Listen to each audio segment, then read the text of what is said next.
جیسے ہی رمضان کا مہینہ آئے ہمیں چاہیے کہ خوب کثرت کے ساتھ تلاوت قرآن مجید کیا کریں۔ نبی کریم صلی اللہ علیہ وسلم رمضان المبارک میں سیدنا جبریل علیہ السلام کے ساتھ قرآن مجید کا دور کیا کرتے تھے۔ صحابہ کرام بھی رمضان میں تلاوت میں بہت اضافہ کر دیا کرتے تھے۔ ایسے بہت سارے حضرات امت میں گزرے ہیں جو رمضان میں روز ایک قرآن مجید پڑھا کرتے تھے۔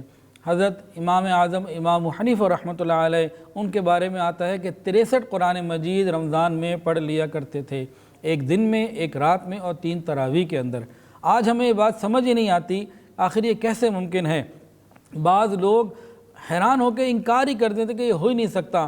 آج کے زمانے میں بھی الحمدللہ ایسے لوگ موجود ہیں۔ ہمارے قاری صاحب قاری طاہر صاحب، ان کی ایک ترتیب یہ ہے، تقریباً 35-40 سال کے قریب وقت گزر گیا، روز بلا ناغہ ایک قرآن آج بھی پڑھتے ہیں۔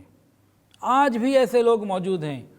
تقریباً 1.5 سال پرانی بات ہے، ہماری ایک آن لائن ابراہیم اکیڈمی کی اسٹوڈنٹ ہیں، ان کے والد صاحب، ان کی عمر اس وقت تقریباً 82 سال ہے تقریباً۔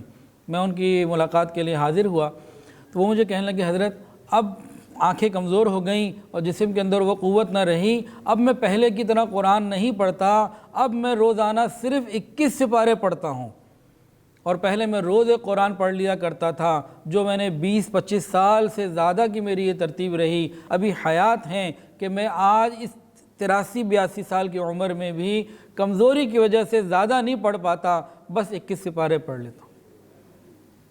آج بھی ایسے لوگ موجود ہیں۔ قیامت کے دن یہ لوگ اللہ کے دربار میں کھڑے ہوں گے، کسی کے اعمال نامے میں 30 قرآن رمضان کے، کسی کے اعمال نامے میں 40 قرآن رمضان کے۔ میری والدہ، ان کا انتقال ہو چکا، رمضان المبارک میں گھر کے تمام کام کاجوں کے ساتھ اور اپنی باقی عبادات کی مصروفیت تراویح وغیرہ کے ساتھ 15 قرآن مجید ہر رمضان میں وہ پڑھ لیا کرتی تھیں، اور گھر کے کھانے ہوتے تھے، بازار کے کھانے بھی نہیں ہوتے تھے، مہمانداری بھی ہوتی تھی، لیکن وہ قرآن مجید کی تلاوت کر لیا کرتی تھیں۔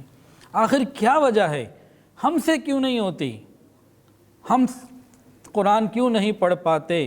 اگر وجہ جاننا چاہتے ہیں تو حضرت عثمان غنی رضی اللہ تعالیٰ عنہ سے پوچھ لیجئے۔ وہ فرماتے ہیں، لَوْ طَهَرَتْ قُلُوبُكُمْ مَا شَبِعْتُم مِّن كَلَامِ رَبِّكُمْ، اگر تمہارے دل پاکیزہ ہوتے تو تلاوت قرآن سے کبھی نہ بھرتے۔ جس طرح فیس بک سے، واٹس ایپ سے، انٹرنیٹ سے ہم نہیں بھرتے، دن میں 8-8 10-10 گھنٹے ہم ان چیزوں پہ 12-12 گھنٹے لگا دیتے ہیں، تو ہمارے بڑے قرآن مجید پہ اتنا وقت لگا دیا کرتے تھے۔ تو آئیے ہم ارادہ کریں کہ کم سے کم اس رمضان میں ہم اتنا قرآن پڑھیں گے جو پہلے کسی رمضان میں ہم نے نہ پڑھا ہوگا۔ اگر کسی نے پہلے 5 قرآن کی عادت تھی وہ 7 کا ٹارگٹ بنائے، کسی کی 10 کی عادت تھی وہ 12-13 کا ٹارگٹ بنائے، کسی کی 1 قرآن کی عادت تھی وہ 2-3 کا ٹارگٹ بنائے۔